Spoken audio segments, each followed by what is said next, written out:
আপনি যদি এগিয়ে যান বড় কষ্ট, হায় হায় এতভাবে ঠেকাতে চাইলাম, ঠেকাতে তো পারলাম না, আগায় গেল। কেউ যদি ভাবে আমাদেরকে ধরে নিয়ে জেলে ভরলে, আমাদেরকে ফাঁসি দিয়ে হত্যা করে ফেললেই মনে হয় দ্বীনের যাত্রা থেমে যাবে, থামবে কিভাবে?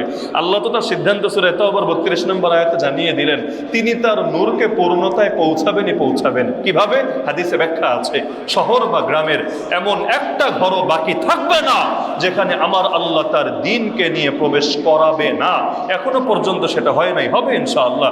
যতদিন না হবে ততদিন পর্যন্ত সবাই মিলে চেষ্টা করেও এই দিনকে কিছুতেই থামাতে পারবে না। এরপর 33 নম্বর আয়াতে আল্লাহ বলে দিচ্ছেন তিনি সেই সত্তা যিনি তার রাসূলকে হেদায়েত দিয়ে এবং দ্বীনে হক দিয়ে পাঠিয়েছেন বসে থাকার জন্য না, বরঞ্চ আল্লাহর হেদায়েতকে পৃথিবীর সমস্ত বাতিল মতবাদ, বাতিল ধর্ম, বাতিল আদর্শের উপর বিজয়ী করার জন্য।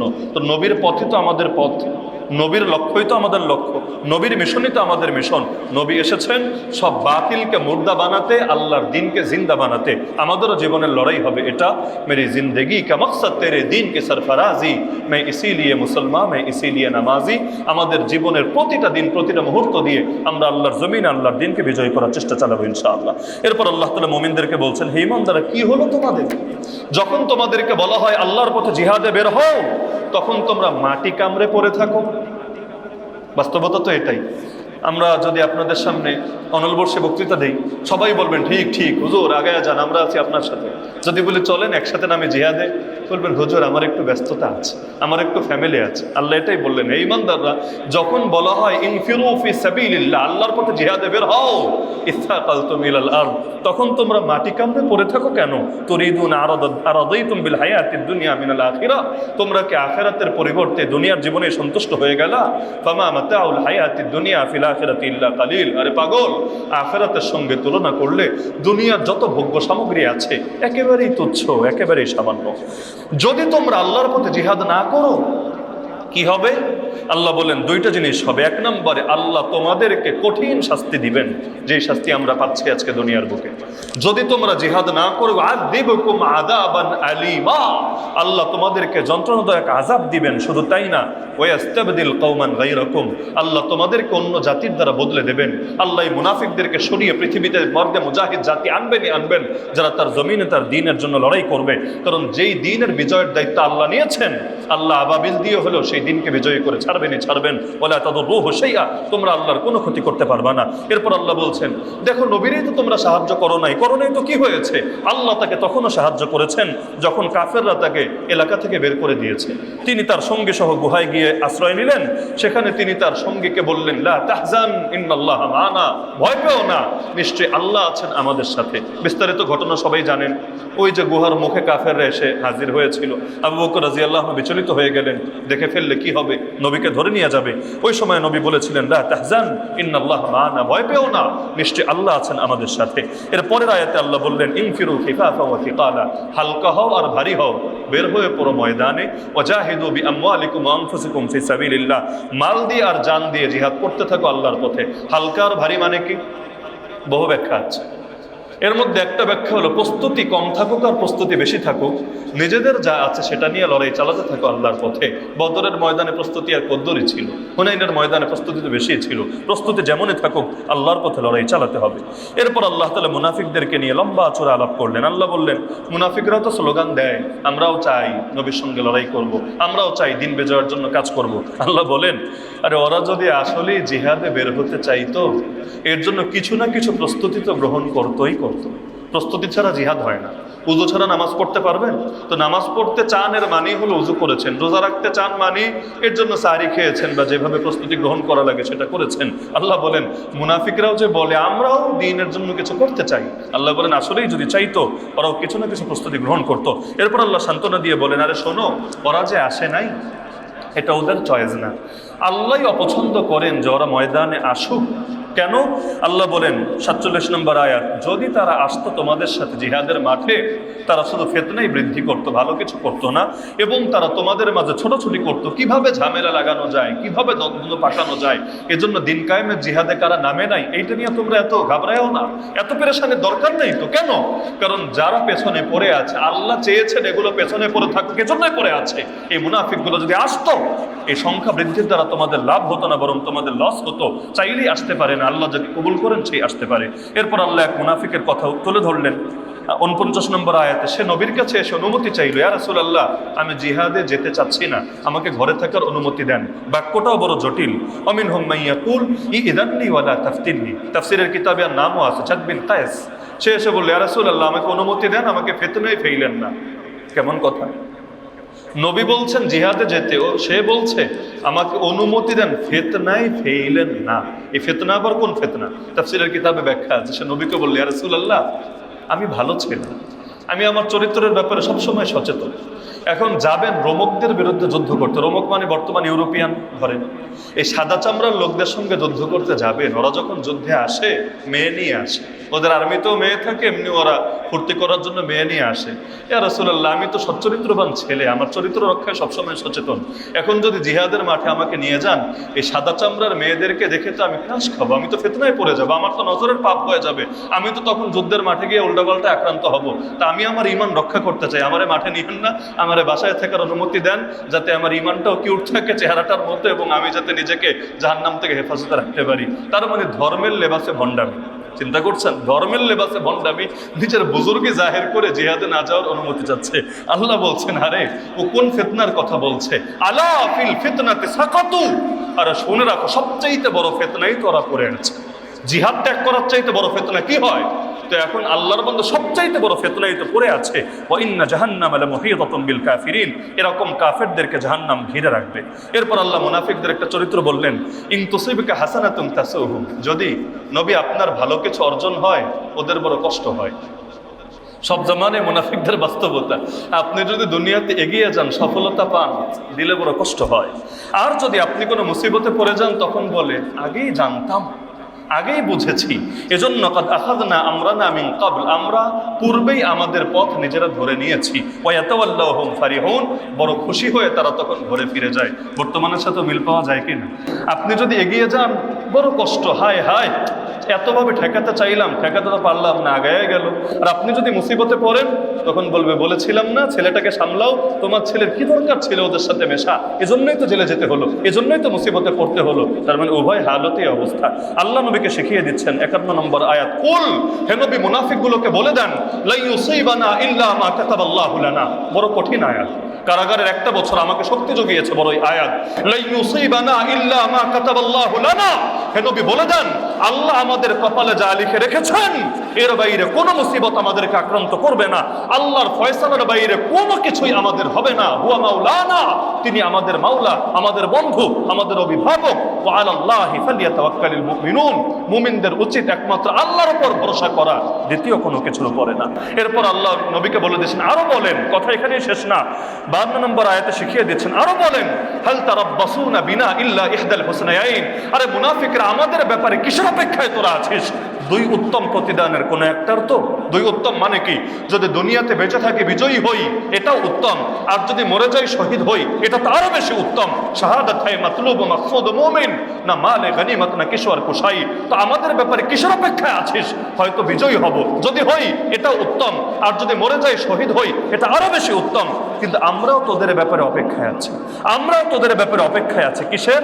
ওয়া নাহনু নাতারাব্বাসু বিকুম আন ইউসিবাকুমুল্লাহু বিআযাবিন মিন ইনদিহি আও বিআইদিনা, আমরা অপেক্ষায় আছি শীঘ্রই আল্লাহ তোদেরকে আযাবে আক্রান্ত করবে। এটা সরাসরি তার পক্ষ থেকে হতে পারে, অথবা আমাদের হাতেও হতে পারে। ফাতারাব্বাসু, সুতরাং মুনাফিকরা তোরা অপেক্ষায় থাক, ইন্না মাআকুম মুতারাব্বিসুন, আমরাও তোদের সাথে অপেক্ষায় আছি। তোরা অপেক্ষা করতে থাক, আমরা অপেক্ষা করতে থাকি। চূড়ান্ত বিজয় আল্লাহর দ্বীনেরই হবে।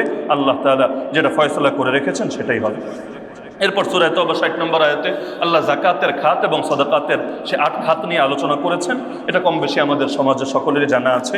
এর মধ্যে 2-1টা খাত এমন যেটা বড় অবহেলিত, যেমন নবীর জামানে দাসমুক্তি একটা ছিল, ফির রিকাব, দাসমুক্তি। বর্তমানে যদিও দাসের প্রথা নাই বললেই চলে, কিন্তু কারাগারে যারা বন্দী আছে, হাদিসে আছে ফকুল আনি, বন্দী মুক্ত করো। গোটা উম্মতের উপর ফরজ দায়িত্ব বন্দী মুক্ত করা।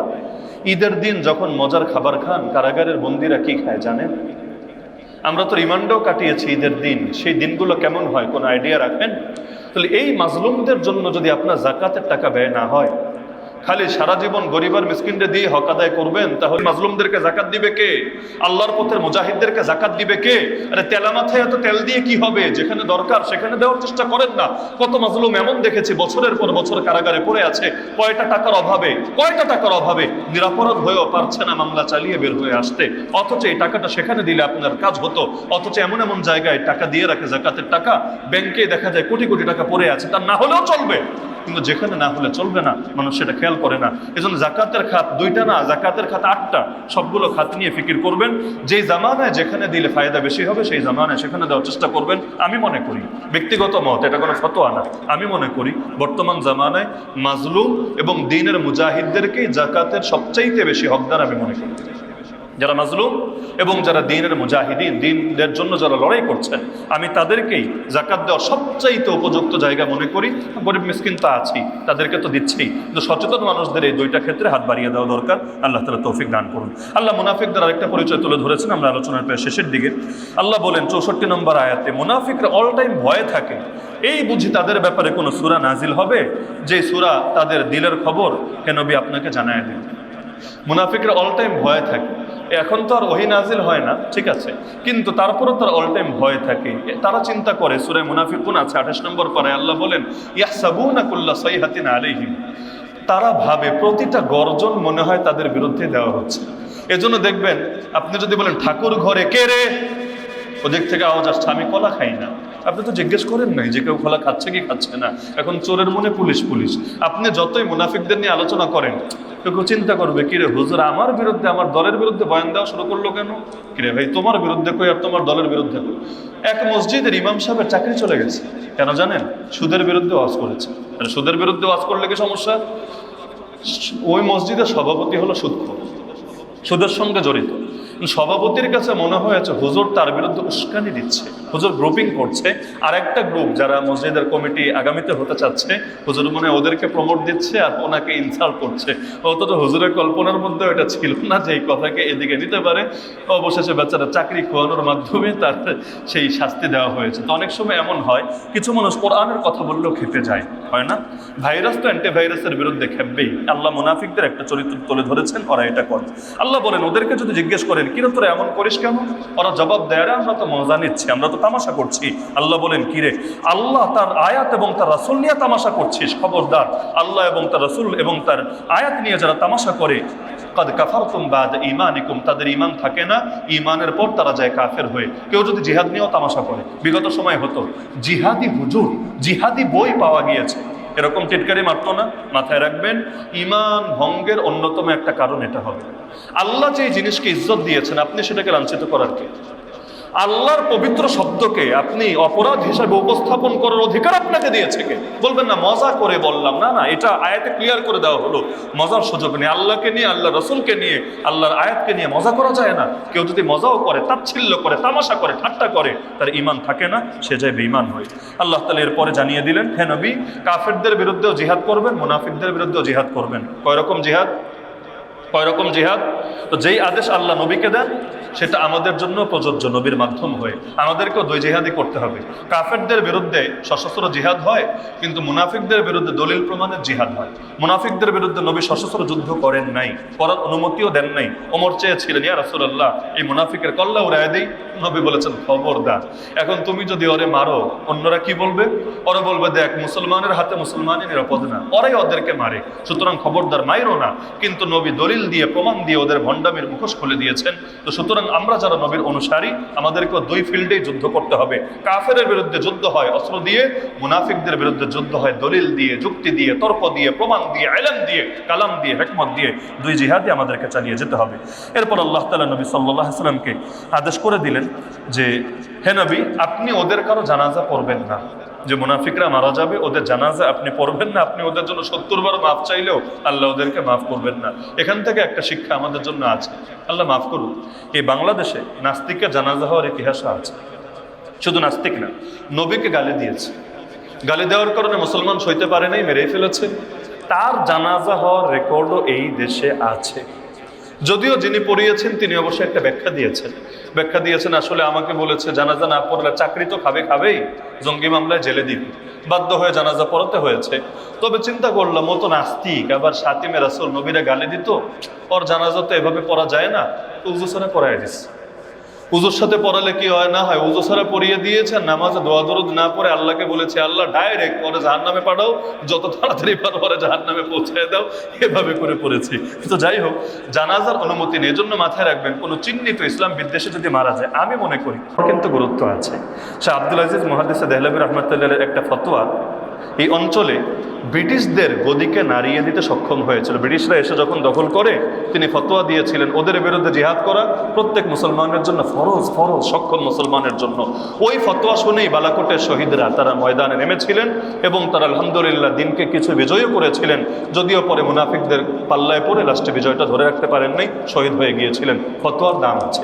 আজকাল তো ফতোয়া ব্যয় হয় কিভাবে ইসলামকে থামানো যায় আর অপরাধীদেরকে সুযোগ করে দেওয়া যায় এটার জন্য, কিন্তু না, ফতোয়ার অন্য ব্যবহার আছে। বাংলাদেশে কেউ যদি বুঝতো যে আমি যদি নবীকে নিয়ে খারাপ মন্তব্য করি, ইসলামের বিধান নিয়ে ক্রিটিসাইজ করি, আমি যদি কোরআন বিরোধী কোনো কথা বলি, আমি মরার পর কোনো হুজুর আমার জানাজা পড়বে না, যদি এটা কারো মাথার ভেতরে থাকতো, কথা বলার আগে হাজারবার চিন্তা করে বলতে, এভাবে মিডিয়ার সামনে প্রকাশ্যে ইসলাম নিয়ে যা মনে চায় বলতে পারতো না। কিন্তু এখন জানে আকাম কুকাম যাই করুক, ওদের জন্য দোয়া করার, ওদেরকে তেলমালিশ করার, ওদেরকে জান্নাতের টিকিট দেওয়ার, ওরা মরার পর ওদের জানাজা পড়ার লোকের অভাব নাই, পয়সা হলে সবই মলে এই দেশে। তো সুতরাং এই যে নবীকে আল্লাহ আদেশ করলেন ওয়ালা তুসাল্লি আলা আহাদিম মিনহুম মাত আবাদা ওয়ালা তাকুম আলা কবরি, খবরদার ওদের কারো জানাজাও পড়বেন না, ওদের কবরের সামনেও দাঁড়াবেন না, জানাজাও পড়বেন না, কবরের সামনে গিয়েও দাঁড়াবেন না। এই আমলটা যদি আমরা সমাজে জিন্দা করতে পারি ইনশাআল্লাহ। জানাজা নিয়ে কিন্তু ভয় আছে, বিয়ে শাদী জানাজা এগুলো নিয়ে ভয় আছে। বাংলাদেশে এমন কিছু গ্রাম আমি চিনি, সেখানে সামাজিকভাবে আইন হলো কেউ যদি বিয়েতে বক্স বাজায়, যৌতুক নেয় অথবা গায়ে হলুদ ইত্যাদি করে, কোনো হুজুর বিয়ে পড়াতে যাবে না এবং সামাজিকভাবে তাকে একঘরে করে রাখবে, বয়কট করবে। এখন সবার দিলে তার আল্লাহর ভয় নাই, কিন্তু সামাজিকতার কারণে এটা রক্ষা করার খাতিরেও তারা এই কাজগুলো করে না। আমাদের সিলেটে এমন এলাকা এখনো আছে, ওই জাফলং যাওয়ার পথে পরে হরিপুর জৈন্তা, সেখানে আপনি কেউ যদি দূর থেকে ওই পিকনিকে যে যায় গান বাজাতে বাজাতে বাসে ট্রাকে, ওই এলাকা ক্রস করতে পারবে না। সাধারণ লোকেরা, হুজুর লাগবে না, সাধারণ লোকেরা ট্রাক থামিয়ে বক্স নামাবে, ওদেরকে ক্ষমা চাওয়াবে, এরপর ওদেরকে সেখান থেকে ছাড়বে। এটা সামাজিক মূল্যবোধটাকে তারা ধরে রেখেছে। এখন দেখা যায় অনেক ক্ষেত্রে এমন হয়, আমরা সামাজিক এই সচ্চর যদি এটা হতে পারতাম, বাংলাদেশের হুজুররাও যদি এই রোলটা প্লে করতে পারতো যে আমরা কোনো চিহ্নিত ইসলাম বিদ্বেষের বিয়েতে যাব না, জানাজা পড়বো না, কবরের কাছে যাব না, দোয়া করব না, আমরা ওদেরকে বয়কট করলাম, তো দেখতেন এটা সামাজিক একটা প্রভাব পড়তো। তো সূরা তাওবা এবং সূরা আনফাল তো অল্প সময়ে তো সব আলোচনা এমনিও সম্ভব না। আমি গতকাল রিকোয়েস্ট করেছিলাম, আর যারা নতুন এসেছেন আপনাদেরকেও রিকোয়েস্ট করি, জীবনে আর কিছু পারেন বা না পারেন, সূরা আনফাল এবং তাওবা অন্তত একবার হলেও বিস্তারিত তাফসীর দেখে পড়াশোনা করবেন ইনশাআল্লাহ। এমন কিছু শিক্ষা পাবেন যেটা হয়তো বছরের পর বছর ওয়াজও পাবেন না, কারণ ওয়াজের আলোচনা সীমিত, এখানে সীমাবদ্ধ করে দেওয়া হয়। কিন্তু সূরা আনফাল এবং সূরা তাওবা শিক্ষাগুলো বড় দরকার, এই ফিতনা জামানায় আরো বেশি দরকার। তো যে কোনো একটা বড় তাফসীর থেকে অন্তত একবার হলেও পড়েন, ইনশাআল্লাহ শিক্ষণীয় অনেক উপাদান পাবেন।